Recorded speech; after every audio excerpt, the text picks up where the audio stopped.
In today's world of complex, distributed systems, real-time observability is not a luxury, it's a necessity. Whether you're running a global SaaS platform or managing infrastructure for a fast-growing startup, being able to monitor system behavior, detect anomalies, and trigger alerts before customers are impacted is critical. In this session, we'll walk through how to design a scalable, fault-tolerant monitoring and alerting system, from metrics collection and storage to querying, alerting, and visualization. You'll learn not just what components are needed, but how they fit together to form a resilient observability stack that works at scale. The problem is to design a monitoring and alerting system for different metrics. Here are some good requirement questions to ask. Are we building the system for a big company or a SaaS service? Which metrics do we want to collect? What's the scale of the infra? How long should we keep the data? What are the supported alert channels? Let's walk through the high-level design of our metrics monitoring and alerting system. 1. Data model at the core of the system. Metrics are modeled using a very simple structure: a metric name, a set of labels or tags that add dimensions like service name, region, or instance ID, and a single value recorded at a specific timestamp. This timestamped data is the foundation for all monitoring, alerting, and visualization. 2. Data access pattern. The system is heavily write-oriented. Metrics collectors continuously push a large volume of data points into the system. However, read patterns are different. They're generally spiky, triggered by dashboards, ad hoc queries, or alert evaluations, especially during incidents. 3.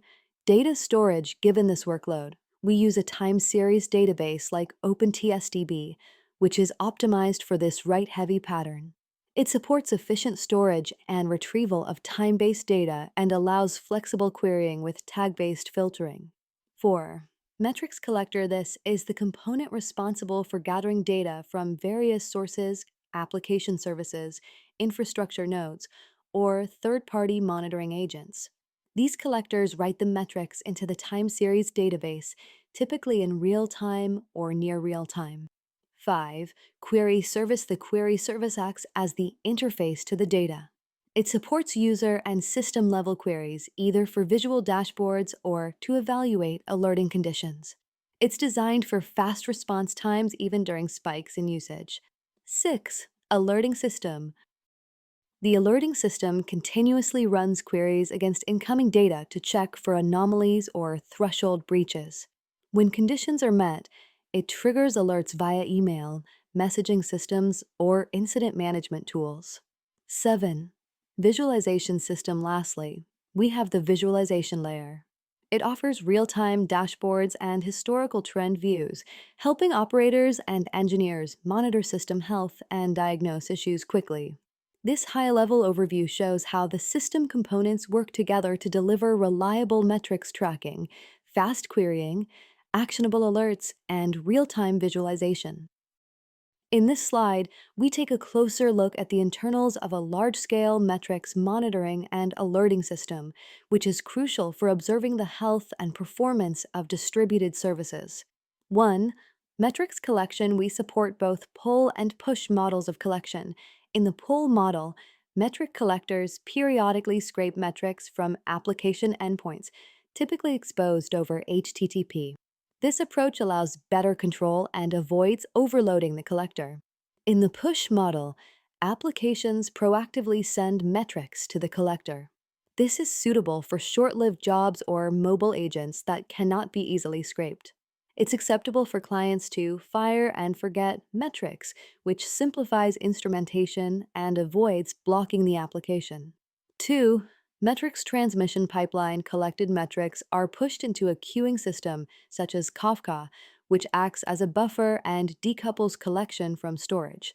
This enables streaming processing frameworks like Spark Streaming or Apache Flink to perform transformations, filtering, and enrichment before writing to the backend time series database. This architecture ensures high throughput, resilience to load spikes, and the ability to replay data for backfills. 3. Aggregation opportunities. There are 3 key points where we can apply aggregation: At the collection agent, lightweight aggregation like summarizing counters every minute can reduce load early.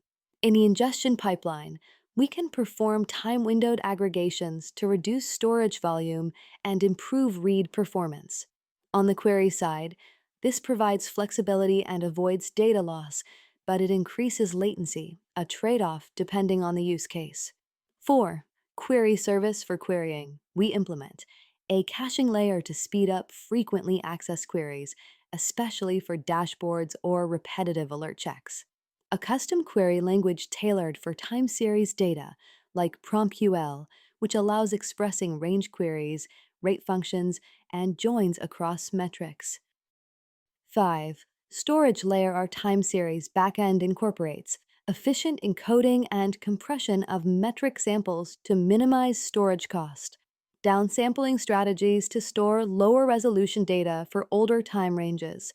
Cold storage, possibly in object stores like S3, is used for infrequent access beyond a certain retention period, with the trade off of increased latency. 6. Alerting system alerts are configured via rules defined in config files, typically YAML. An alert manager handles alert state transitions and deduplication. An alert store, often a lightweight key value store, tracks active, pending, and resolved alerts and prevents spurious duplicate notifications. 7. Visualization system for visualization. Most teams leverage off the shelf tools such as Grafana, which integrates with time series databases, supports rich dashboards, templating, and real time updates. This deep dive architecture supports both scalability and responsiveness. Each component, from collection to alerting, is modular and horizontally scalable. We ensure real time feedback loops for engineers while optimizing cost and performance at scale.